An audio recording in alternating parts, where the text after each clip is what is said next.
Voilà, alors, troisième partie, l'espérance, la vertu d'espérance. Traiter de la vertu d'espérance au moment de la sieste, c'est un peu un défi. Bon. On va quand même essayer de dire quelque chose. Euh,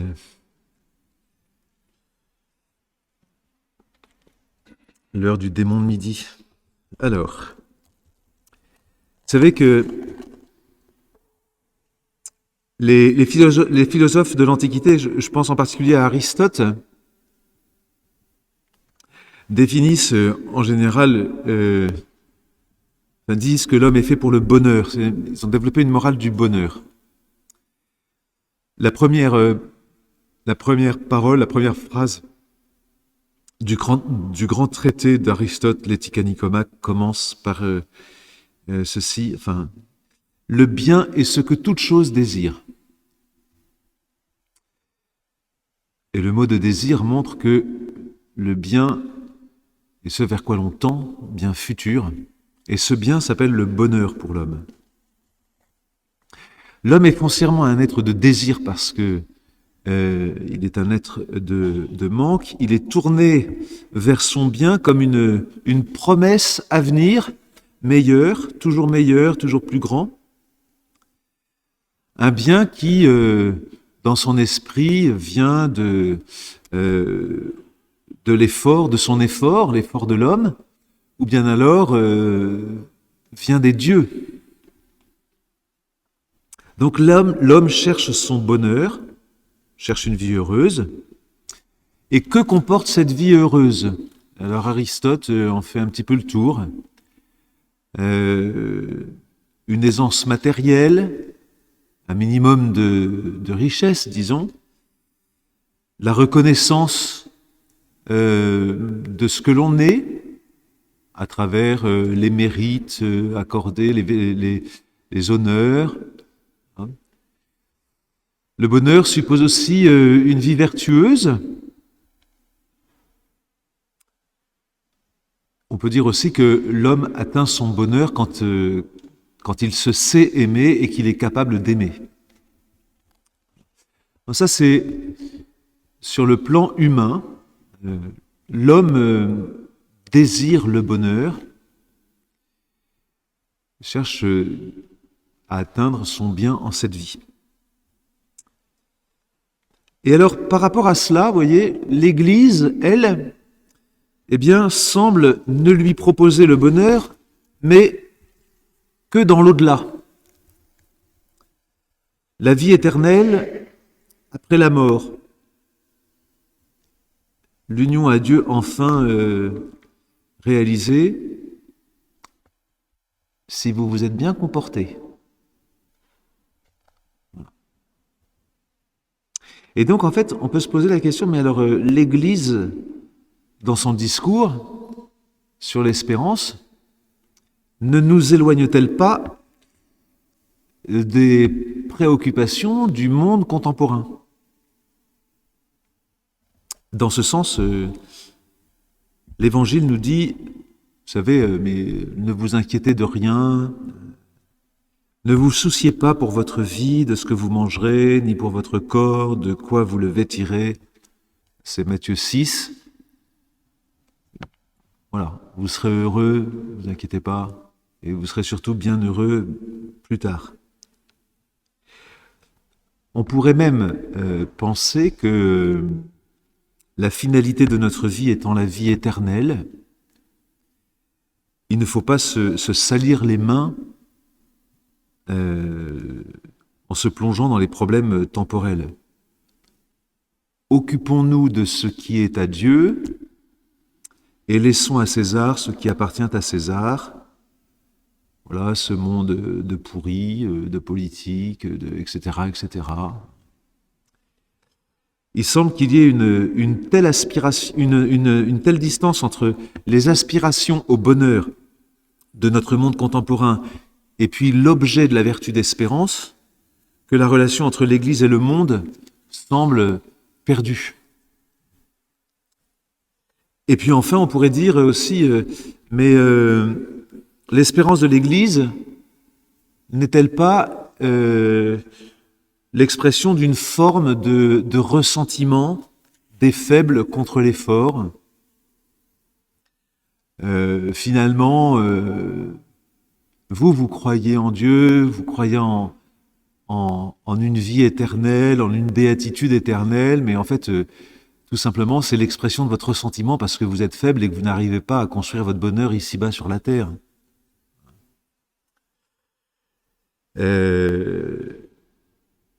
La religion n'est-elle pas l'opium du peuple qui leur fait oublier, qui fait oublier aux hommes leurs souffrances en leur promettant un monde meilleur, mais plus tard? Vous reconnaissez dans ces deux questions-là le ressentiment des faibles et puis l'opium du peuple.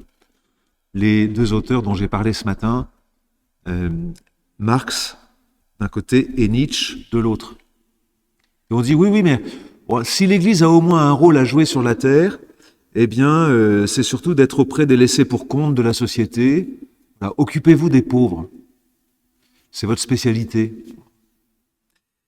Mais laissez-nous construire le royaume de la terre.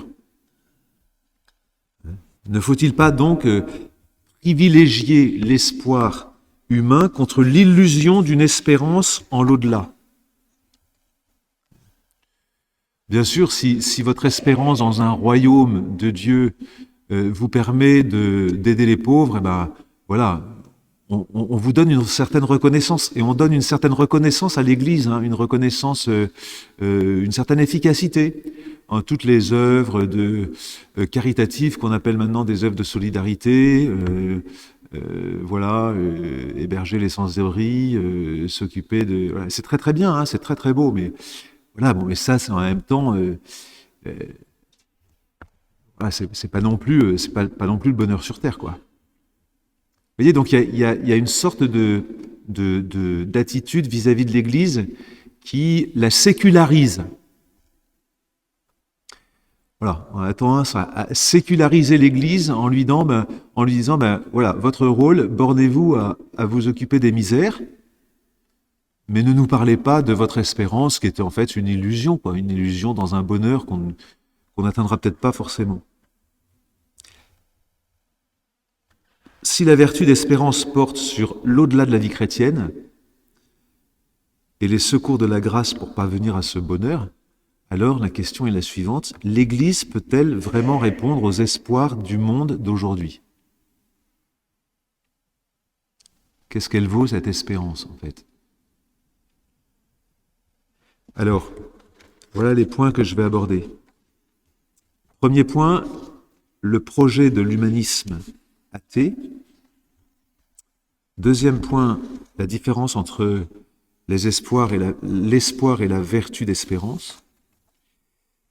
Et troisième point, la force de l'espérance dans le monde contemporain.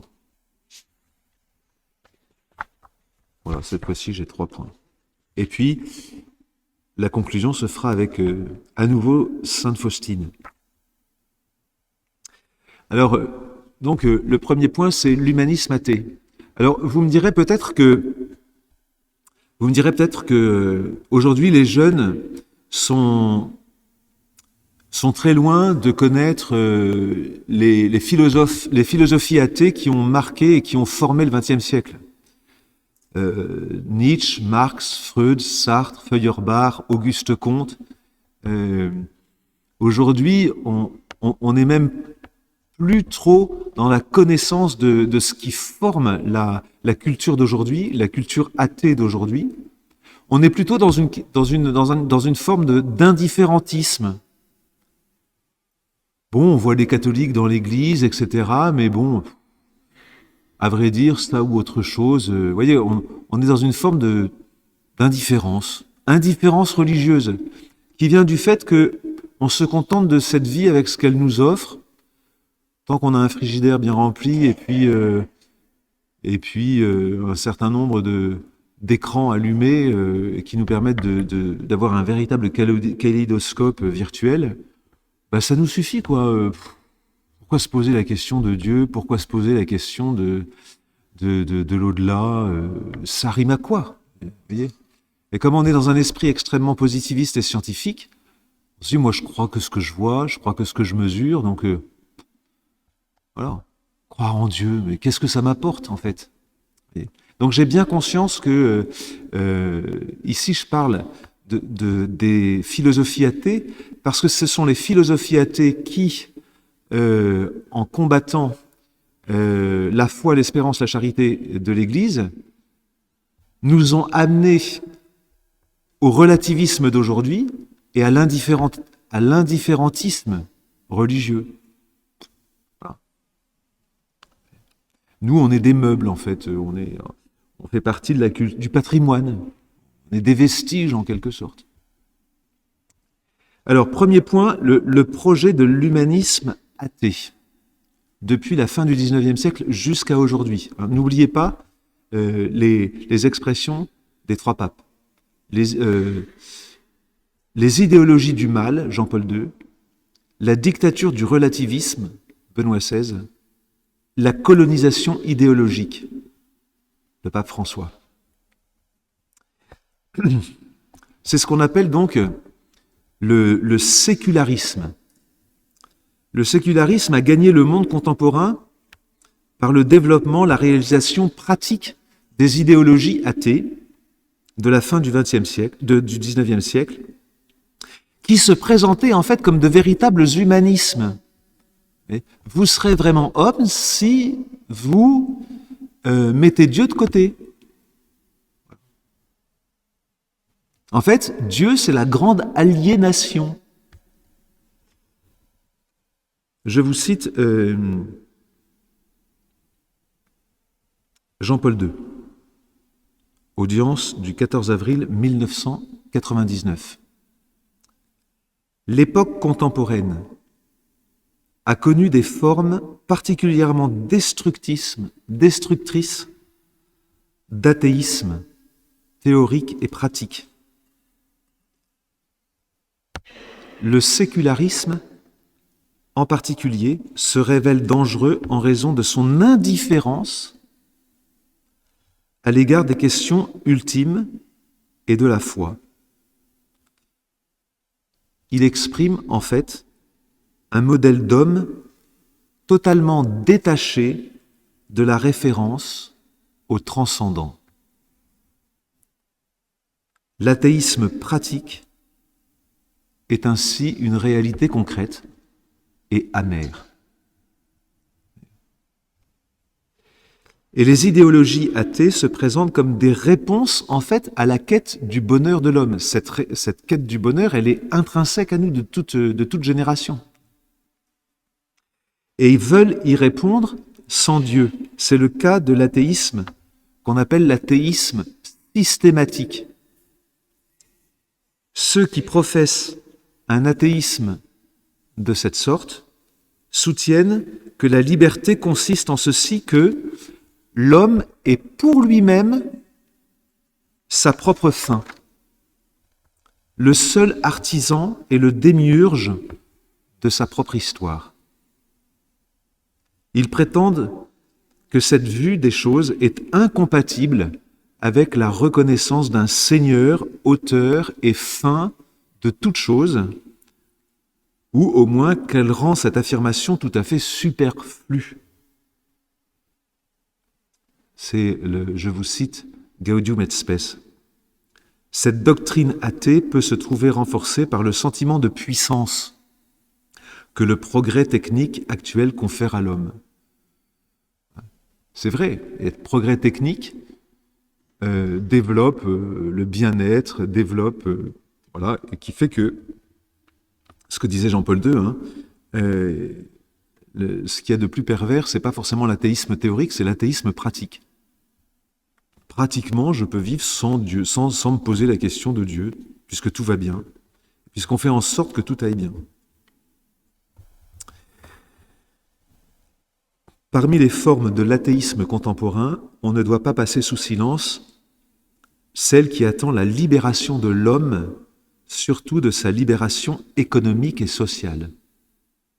Et nous voilà là en prise avec le matérialisme économique, que ce soit le marxisme ou le libéralisme. À cette libération s'opposerait par sa nature même la religion, dans la mesure où, érigeant l'espérance de l'homme sur le mirage d'une vie future, elle le détournerait d'édifier la cité terrestre. C'est ça qui est le plus important dans Gaudium et Spes. Cette libération économique et sociale s'opposerait, par sa nature même, à la religion, dans la mesure où la religion, érigeant l'espérance de l'homme sur le mirage d'une vie future, elle le détournerait d'édifier la cité terrestre. Elle est donc aliénante. C'est pourquoi les tenants d'une telle doctrine, là où ils deviennent les maîtres du pouvoir, attaquent la religion avec violence, utilisant pour la diffusion de l'athéisme, surtout en ce qui regarde l'éducation de la jeunesse, tous les moyens de pression dont le pouvoir public dispose. C'est très très important, c'est d'une actualité. On dit toujours que Gaudium et Spes est dépassé, mais pas du tout, c'est d'une actualité incroyable. Utilisant pour la diffusion de l'athéisme, surtout en ce qui regarde l'éducation de la jeunesse, tous les moyens de pression dont le pouvoir public dispose. Ça nous laisse réfléchir. C'est quoi les moyens de pression dont le pouvoir public dispose? Les grands médias, les grands moyens de communication, les grands moyens de la culture. Qu'est-ce qu'ils promeuvent? Qu'est-ce qu'on promeut comme bonheur? Et qu'est-ce qu'on fait rêver aux jeunes comme bonheur? Un bonheur très matérialiste, en fait. Nous connaissons les formes philosophiques exaltant cet humanisme athée, le paradis social de Marx, la créativité du surhomme de Nietzsche, le plaisir sans complexe de Freud, la liberté sans complexe de Sartre. Vous voyez, la dictature du relativisme entraîne la négation d'une référence à un ordre naturel. Il encourage une attitude transgressive, motivée par la seule affirmation de la liberté, érigée en valeur absolue. Prouvez que vous êtes un homme par votre attitude transgressive, en fait. Il y en a qui promeuvent ça pas mal. C'est pas le moindre des paradoxes contemporains, parce que c'est pas le moindre des paradoxes contemporains aujourd'hui. Vous voyez ? On s'insurge contre les comportements irresponsables, cause de dérèglements climatiques, mais en même temps, on laisse à la liberté de l'homme d'user comme il veut de sa propre nature, de son propre corps, mariage homosexuel, adoption homosexuelle, PMA, GPA, etc., etc. En même temps qu'on veut protéger le climat, la nature, en fait l'environnement, on nie qu'il y ait une nature humaine.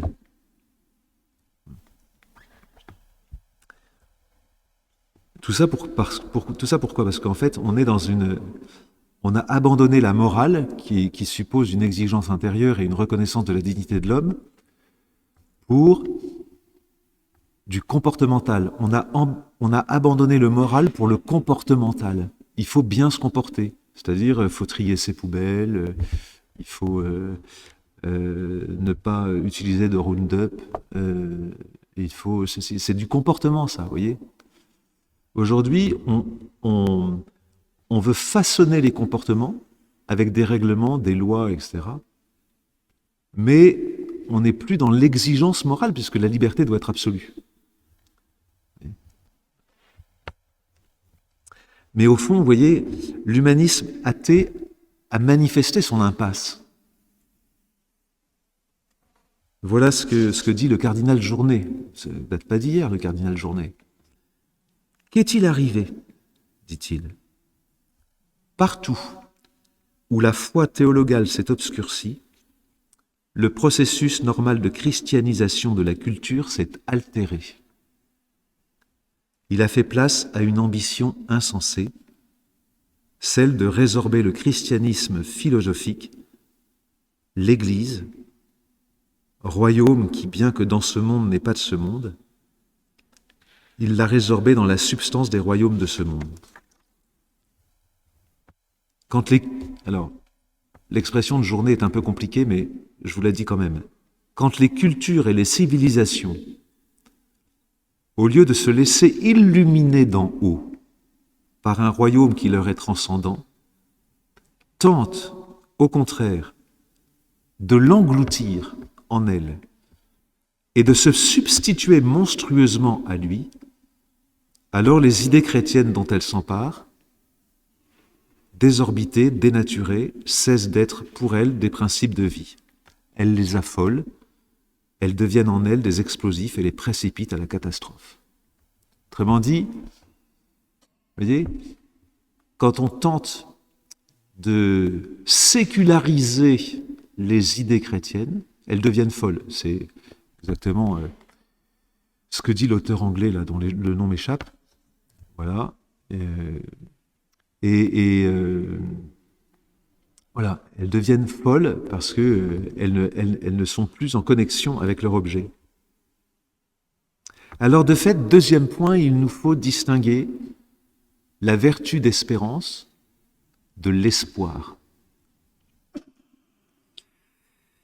Et je m'appuie bien sûr sur l'anthropologie chrétienne, l'anthropologie de saint Thomas d'Aquin. Et ce qui nous permet de répondre à cet aspect de la crise contemporaine. En fait, on a un même mot, spes, en latin, qui a donné les deux mots français, espoir et espérance.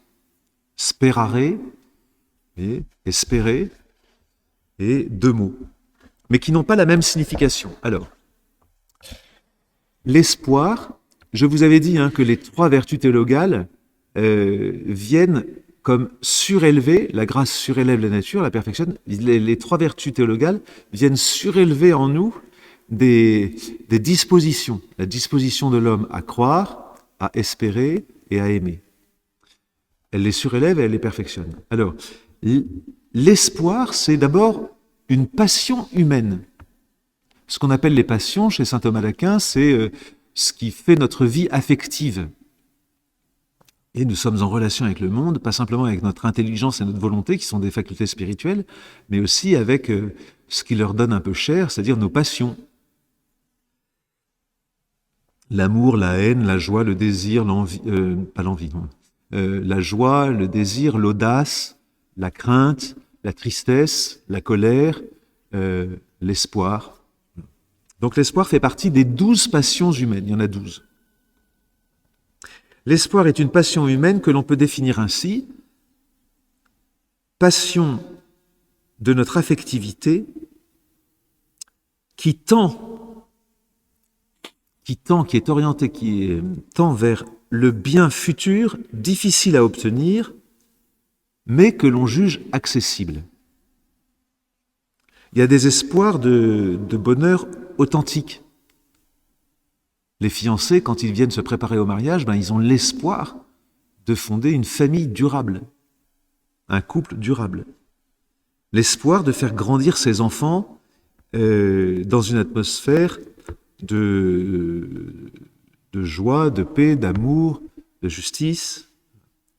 Les espoirs les plus authentiques, d'ailleurs, sont partagés avec l'ensemble de l'humanité qui est à la recherche de son plus grand bien. Et donc le contraire de l'espoir, comme passion humaine, c'est le désespoir, qui se définit comme la passion qui naît d'un bien qu'on ne peut pas atteindre. Je suis désespéré de pouvoir parvenir enfin à ce que je veux. Et alors, comme on est dans le monde des passions, des sentiments, forcément, l'appréciation d'un bien difficile, mais qu'on peut atteindre, et qui fait naître en nous l'espoir, ou alors d'un bien difficile, mais qu'on ne peut pas atteindre, qui fait naître en nous le désespoir, en fait, cette appréciation, elle est très souvent subjective. Je prends un exemple. Un jeune étudiant qui veut devenir médecin, aujourd'hui, parce que il sent qu'il veut soigner les personnes. Il a une empathie pour pour les personnes quand elles sont malades et il veut les soigner en vue de la guérison. Être médecin aujourd'hui, c'est difficile. On ne prend que 10% des candidats, il faut 10 ans d'études, il faut choisir une spécialité, savoir au besoin changer de cursus. Donc il y a 3 possibilités pour un jeune qui veut faire médecine ou qui désire être médecin. Soit l'étudiant considère que tout ça dépasse ses capacités, qu'il n'y arrivera jamais, et alors il peut tomber dans le désespoir. Soit il se croit surdoué, mais il se plante, car il a été présomptueux. Et là, on voit le contraire de l'espérance, ouais. Le désespoir et la présomption. J'en reparlerai tout à l'heure. Et soit il croit qu'il peut réussir, et alors à ce moment-là, il s'engage en première année en mettant toutes les chances de son côté, sa motivation, certaines décisions à prendre sur son rythme de travail, se faire aider, conseiller, faire des stages, etc. etc. Et donc là, son espoir va le porter, si vous voulez. Il croit qu'il peut atteindre ce bien. Donc on a besoin de l'espoir, si vous voulez. Comme passion humaine, on a besoin de l'espoir. Sinon on n'arriverait jamais à la réalisation de choses difficiles et bonnes.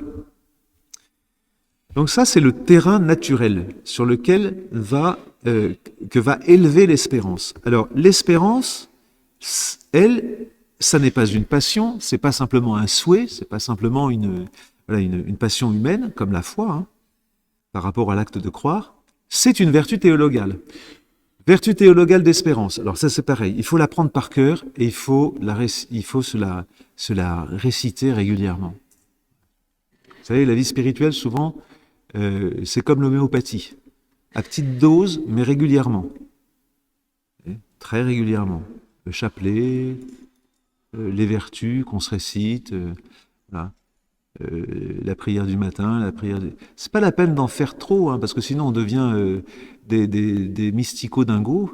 Donc c'est pas la peine. Ça. Le Seigneur, il veut pas des mystico-dingos, des illuminés. Mais il veut pas non plus des tièdes. Alors, moi, je vous conseille l'homéopathie spirituelle. Vous prenez chaque jour votre petite dose de prière. Alors, l'acte d'espérance. Mon Dieu, j'espère avec une ferme confiance. Tous les mots sont importants. Hein. Mon Dieu, j'espère, avec une ferme confiance, que vous me donnerez votre grâce en ce monde par les mérites de notre Seigneur Jésus-Christ, et si je suis fidèle à vos commandements, le bonheur dans l'autre, parce que vous l'avez promis et que vous tenez toujours vos promesses. Ça, c'est le fond de la certitude. Parce que vous l'avez promis. Mon Dieu, j'espère avec une ferme confiance que vous me donnerez, par les mérites de notre Seigneur Jésus-Christ, votre grâce en ce monde et le bonheur dans l'autre, parce que, si je suis fidèle au commandement, le bonheur dans l'autre, parce que vous l'avez promis et que vous êtes toujours fidèle dans vos promesses. Voyez ce qui distingue l'espérance de l'espoir, c'est son objet et sa certitude. Son objet, c'est la vie éternelle. Et sa certitude, c'est que Dieu nous l'a promis. L'espoir est une passion, l'espérance est une vertu, qui toujours a Dieu pour principe, pour motif et pour fin. L'espoir ne repose que sur un avenir incertain, ce bien me paraît accessible, mais il est difficile à atteindre, donc il y a une incertitude,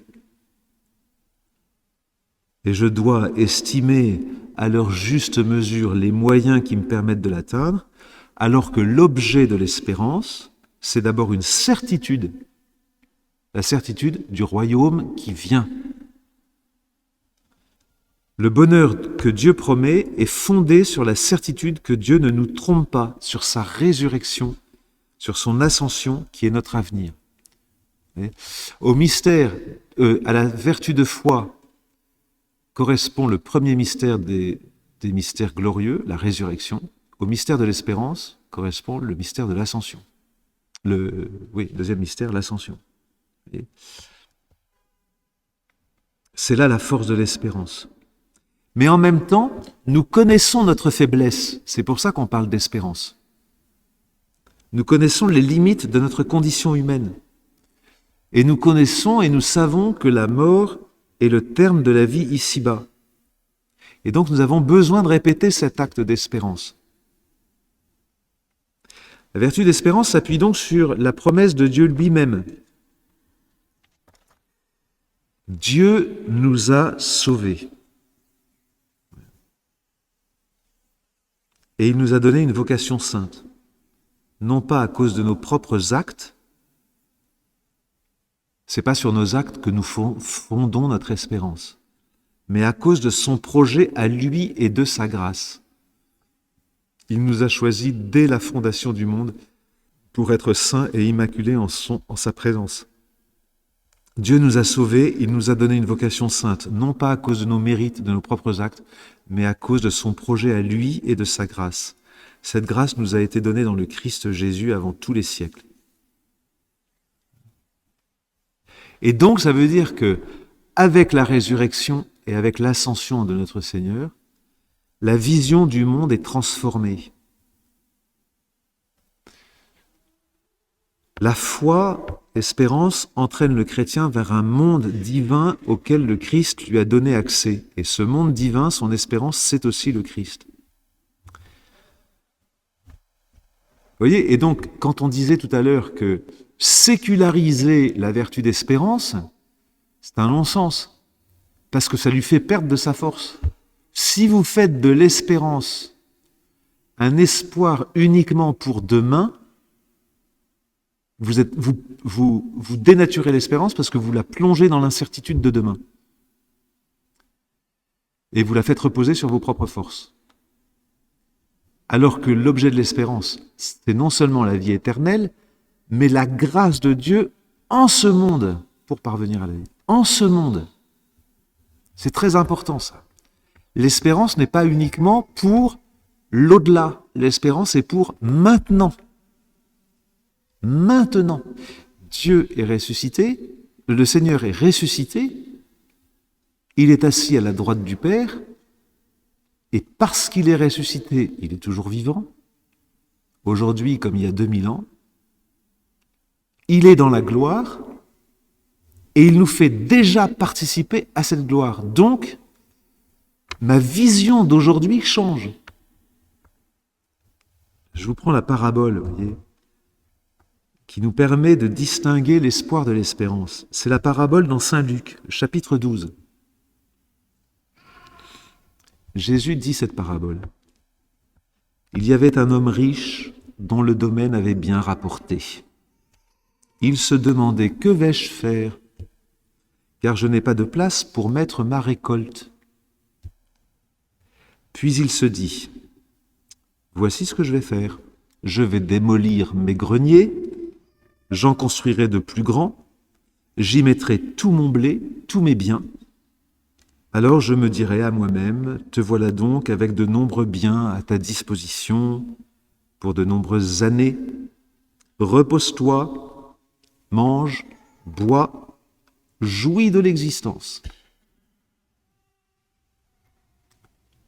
Et toutes les planifications économiques des grands systèmes collectivistes ou libéraux ou autres, ne nous plonge-t-elle pas dans cet espoir humain qui est trop humain?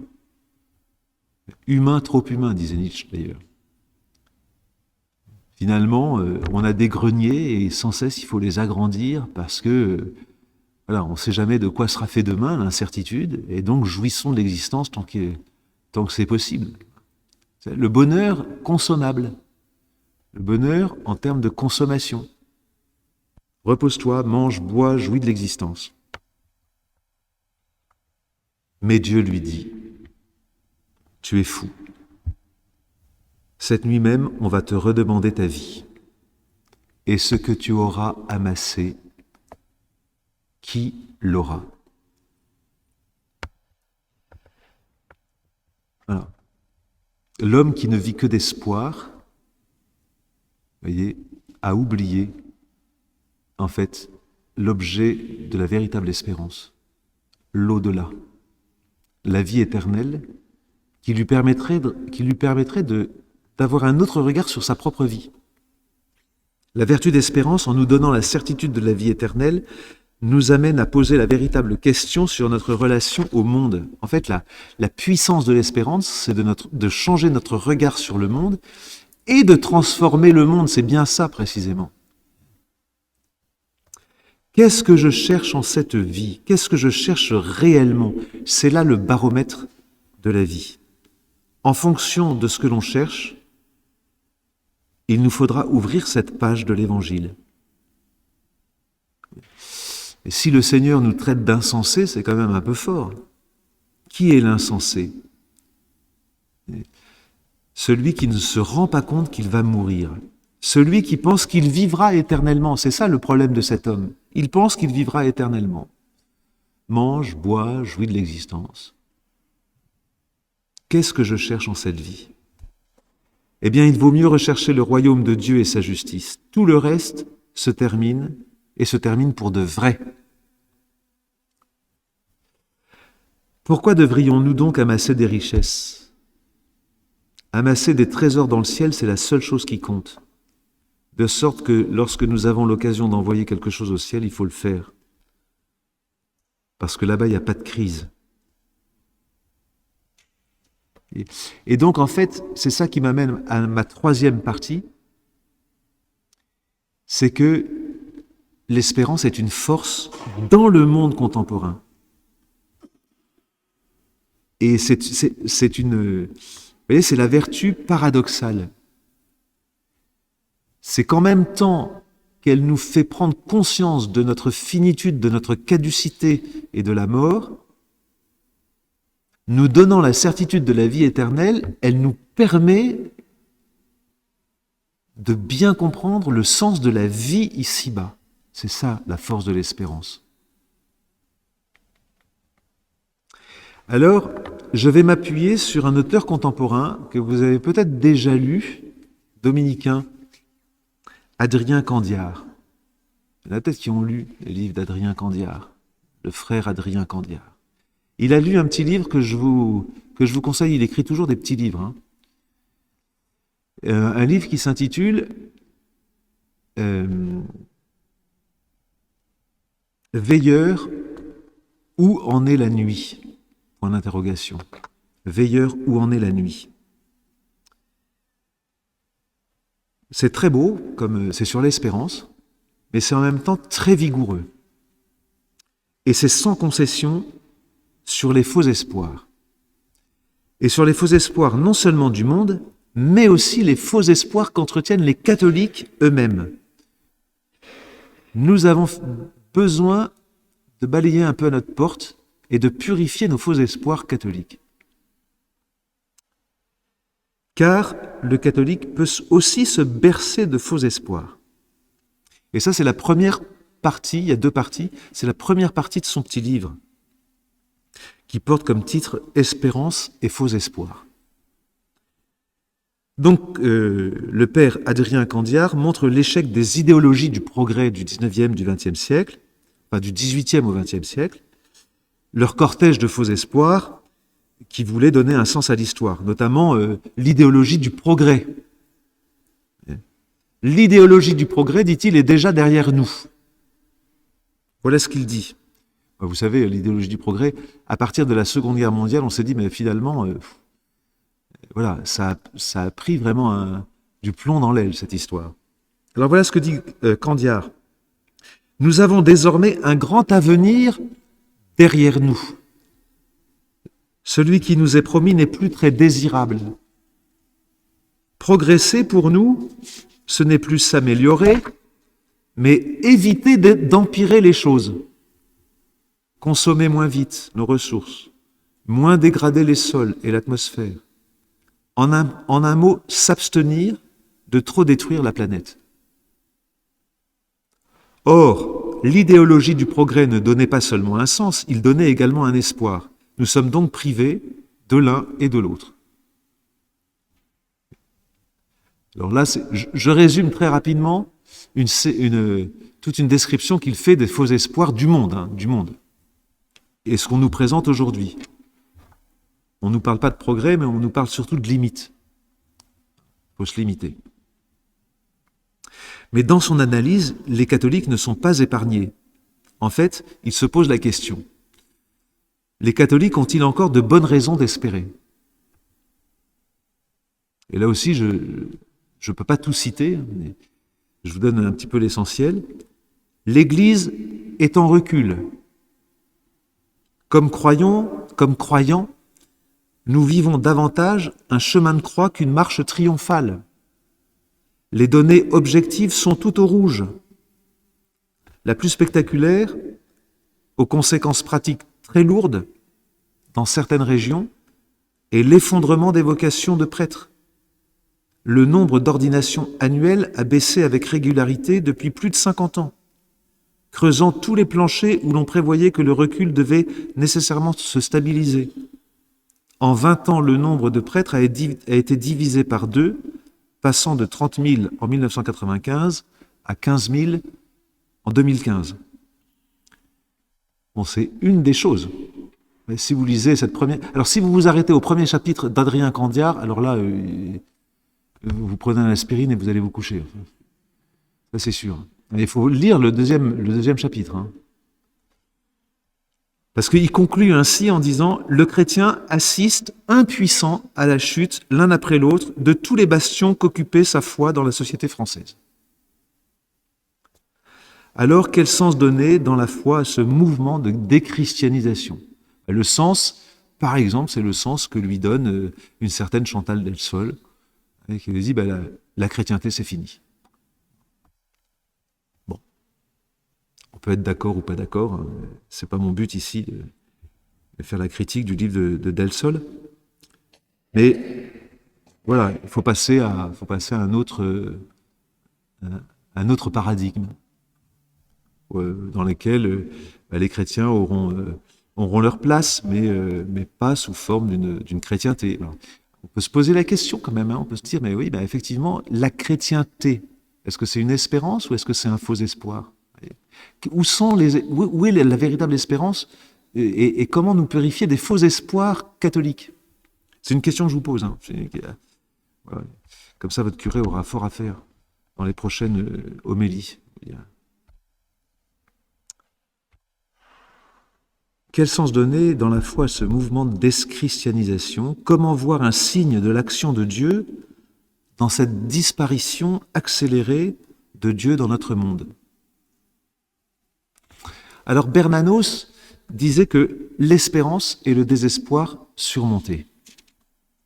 Effectivement, cette énumération si douloureuse que fait Candiar, loin de saper en nous l'espérance, en fait la recentre, nous redonne sa véritable signification et lui redonne son éclat. Car Bernanos nous avertit de ne pas confondre l'espérance avec l'optimisme. L'optimisme, dit-il, comme le pessimisme, l'optimisme, c'est la vertu des imbéciles. Le mot d'imbécile et d'imbécilité revient souvent dans les essais de Bernanos. Il faudrait que quelqu'un fasse une thèse sur l'imbécilité chez Bernanos. Parce que l'imbécilité, c'est le qualificatif du modernisme, en fait. Le modernisme est imbécile. Je ferme la parenthèse pour ceux qui veulent réfléchir là-dessus. Et Bernanos disait, non, nous n'avons à être, comme chrétiens, ni optimistes, ni pessimistes. Nous avons à vivre de la vertu d'espérance. L'espérance n'est pas un optimisme plus. Smiley, smiley, smiley. Sourire, sourire, sourire. C'est pas ça. Faisant sien les propos de Bernanos sur cette vertu chrétienne, le père Adrien Candiar rappelle que notre premier devoir de veilleur, c'est de regarder la nuit comme elle est. L'espérance chrétienne ne réclame pas d'optimisme, mais du courage. Très juste. L'espérance chrétienne ne réclame pas d'optimisme, mais du courage. et commençons par voir les choses telles qu'elles sont. Donc, qu'est-ce que c'est que l'espérance? Citation de Candiar. Espérer, c'est quelque chose de très concret. C'est croire que Dieu nous rend capables de poser des actes éternels. Croire que Dieu nous rend capables de poser des actes éternels. Que quand nous aimons, cet amour n'est pas simplement un beau sentiment dans une marée d'absurdité vouée à la mort, mais une fenêtre que nous ouvrons sur l'éternité. Car ces actes éternels, ces actes que nous pouvons faire et dont le fruit est éternel, ce sont bien sûr les actes d'amour, les seuls qui comptent. Ce sont eux qui construisent dans notre monde déjà l'éternité, le royaume de Dieu. Être habité par l'espérance, c'est être capable de changer le monde par la puissance de l'amour. D'un amour de charité, parce que les vertus sont connexes ensemble. Si je n'espère pas dans le royaume de Dieu, si je n'espère pas dans la grâce de Dieu en ce monde, alors je vais être dans la fuite. Je vais être dans la fuite du monde. Je vais regretter l'époque de chrétienté que j'ai idéalisée, etc., etc. Moi, j'aime beaucoup Saint Louis, j'aime beaucoup le XIIe siècle, j'aime beaucoup Saint Thomas d'Aquin. Je peux regretter, hein. Mais si je ne suis que là-dedans, si vous voulez, vous rentrez quelquefois dans les chambres des séminaristes, c'est extraordinaire. Vous arrivez, vous vous heurtez à un tapis fleur-de-lysée. Ensuite, vous vous prenez les pieds dans deux candélabres, une statue de Saint-Louis. On a besoin de ça, hein. On a besoin d'idéaux, on a besoin, etc. Mais l'espérance ne se nourrit pas de nostalgie.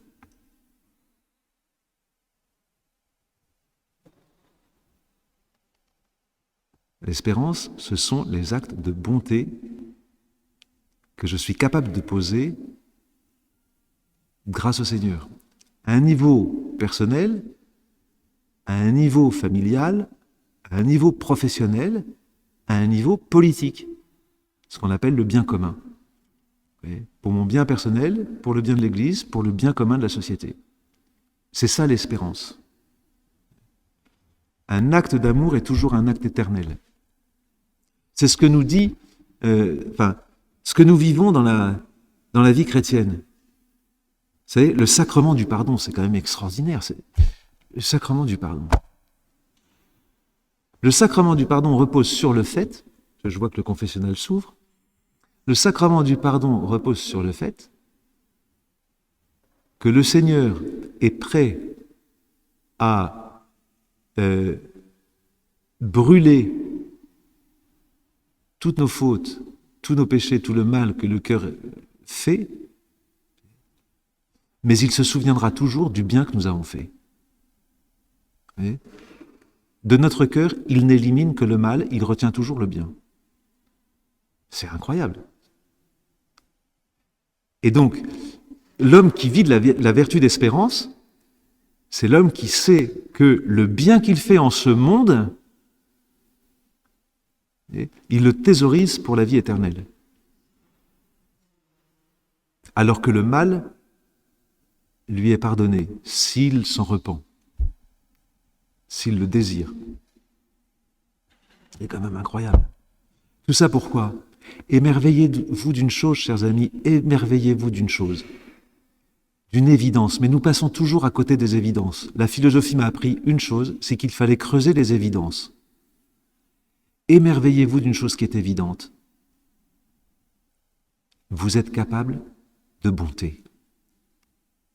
Vous êtes capable de bonté. Parce que le Seigneur vous a fait comme ça. Le Seigneur vous a créé avec un cœur capable de bien, fait pour le bien. ça paraît presque ridicule de dire ça tellement c'est évident. Mais il faut réfléchir à ça. Ce qui fait que quand votre cœur fait le mal, ben vous en avez du remords, du regret, etc. L'expérience du regret vient bien du fait que notre cœur est fait pour le bien. Et que quand il fait le mal, il se fait du mal, il se détruit, il se durcit, il se replie sur lui-même, il devient cancéreux, il devient... vous voyez, il se durcit, un cœur de pierre. Et que notre cœur a besoin de s'en sortir. Et pourquoi regrettons-nous nos fautes? Mais parce qu'on n'est pas fait pour ça. Et donc on a besoin du pardon divin. Et que la grâce du pardon, nous la demandons à celui qui nous a fait pour le bien. Réfléchissez à ça, réfléchissons ensemble à ça, et réfléchissons à ça pour les jeunes ou pour les gens que nous rencontrons dans la rue. Vous voyez ? Est-ce que vous êtes capable de bonté? Qu'est-ce que ça vous dit, le bien? Pourquoi est-ce que l'homme est capable de faire le bien? On est capable de faire le bien. La matière, à elle seule, est-elle capable de produire le bien? Non. Vous mettez des molécules de gaz dans un volume et vous compressez le volume, les molécules s'agitent, elles créent de la violence. En général, ça fait une bombe. Mais la matière en elle-même est incapable de produire le bien. Donc, si vous êtes capable de bonté, il faut bien qu'il y ait une source à cette bonté dont vous êtes capable, pour laquelle vous êtes faite, cette capacité de bien. D'où vient, où est la source, si elle ne peut pas venir de la matière? Et d'autre part, si Dieu était mauvais, il vous aurait fait pour faire le mal. Mais le mal vous détruit. Donc on peut peut-être penser quand même, c'est une approche, si vous voulez, c'est une des 5 voies d'approche de Dieu chez saint Thomas d'Aquin, par la bonté. On peut peut-être penser quand même que s'il y a dans l'homme, et qui est un des motifs d'espérer dans l'homme, s'il y a dans l'homme, dans tout homme, une capacité de faire le bien, d'où vient cette capacité? Et on ne peut pas remonter à l'infini dans l'ordre des causes. Il y a peut-être un être qui, lui, est la bonté parfaite. Le mal parfait n'existe pas. Je ne reviens pas là-dessus, je ne fais pas de cours de philo. Voilà, donc la vertu théologale d'espérance n'est pas un mantra que l'on se récite en espérant un futur meilleur, c'est la grâce de vivre dans le monde d'aujourd'hui, dans les décisions que nous avons à prendre, les choix que nous avons à faire, les engagements que nous faisons. Vous voyez ? C'est la grâce de vivre dans le monde d'aujourd'hui en posant des actes de bonté et d'amour pour l'homme, qui ont un poids d'éternité. C'est ça l'espérance. C'est le désespoir surmonté. Le chrétien est clairvoyant, conscient de ce qui ne va pas, mais ce qui le sauve, c'est qu'il sait qu'il est toujours capable d'amour, toujours capable d'aimer. L'espérance, c'est un engagement de notre vie qui a un poids d'amour. L'espérance devient alors une force pour changer le monde aujourd'hui, en évitant les mirages des faux espoirs. Saint Paul se posait déjà à lui-même cette question. « Pour moi, vivre, c'est le Christ, dit-il. » Philippiens 1. « Et mourir est un avantage. Mais si, en vivant dans ce monde, j'arrive à faire un travail utile, je ne sais plus comment choisir. Je me sens pris entre les deux. Je désire partir pour être avec le Christ, car c'est bien préférable. Mais à cause de vous, demeurer en ce monde est encore plus nécessaire. De cela, je suis convaincu. » Quand on a vu clairement la nécessité que nous avons dans ce monde, parce que le monde attend de nous un témoignage de l'amour par nos actes, alors à ce moment-là, nous sommes des hommes d'espérance. L'espérance nous permet de faire un travail utile en ce monde. Je cite encore le cardinal Journet. L'espérance théologale faite pour nous jeter tout droit à l'incréé, communique par surcroît son élan à nos activités temporelles. C'est son beau paradoxe. Les travaux, les épreuves, les souffrances même, les coups ne nous sont point ôtés, mais ils reçoivent un sens, une direction, une orientation. Ils cessent d'être étouffants, d'accabler et de torturer l'âme. L'espérance va amener cette lumière dans la nuit de la souffrance et des difficultés. Et donc, l'espérance nous permet d'éviter le désespoir. Le désespoir est fils de la résignation, comme le dit le pape François. Pardon. L'espérance est remède contre le désespoir et remède aussi pour nous permettre d'éviter la présomption de penser que par nos propres forces nous pourrions améliorer le monde. L'espérance, nous permet de savoir d'où nous venons et où nous allons. Alors je termine cette troisième conférence avec Sainte Faustine à nouveau. Sainte Faustine est canonisée par Jean-Paul II le 30 avril 2000, le deuxième dimanche de la première fête de Pâques du troisième millénaire. Et voilà ce que dit Jean-Paul II. Les révélations de sœur Faustine, centrées sur le mystère de la divine miséricorde, se réfèrent à la période qui précède la Seconde Guerre mondiale tout de même. Est-ce qu'il n'y avait pas des raisons de désespérer, justement ? C'est précisément l'époque où naquirent et se développèrent les idéologies du mal que furent le nazisme et le communisme. Sœur Faustine devint celle qui diffusa l'annonce selon laquelle l'unique vérité capable de contrebalancer le mal de ces idéologies est le fait que Dieu est miséricorde. Que la rédemption du Christ, le salut par la croix, est seul capable d'ôter du cœur humain ce qu'il a en lui de mauvais. Voilà les paroles du pape au jour de la canonisation de sœur Faustine. Aujourd'hui, ma joie est véritablement grande de proposer à toute l'Église, qui est presque un don de Dieu pour notre temps, la vie et le témoignage de sœur Faustine Kowalska. La divine providence a voulu que la vie de cette humble fille de la Pologne soit totalement liée à l'histoire du XXe siècle, le siècle que nous venons de quitter. C'est en effet entre la Première et la Seconde Guerre mondiale que le Christ lui a confié son message de miséricorde. Ceux qui se souviennent, qui furent témoins et qui prirent part aux événements de ces années et de ces atroces souffrances qui en découlèrent pour des millions d'hommes, savent bien combien le message de la miséricorde était nécessaire. Jésus dit à sœur Faustine: « L'humanité n'aura de paix que lorsqu'elle s'adressera avec confiance à ma divine miséricorde. » À travers l'œuvre de la religieuse polonaise, ce message s'est lié à jamais au XXe siècle, dernier du second millénaire et pont vers le troisième millénaire.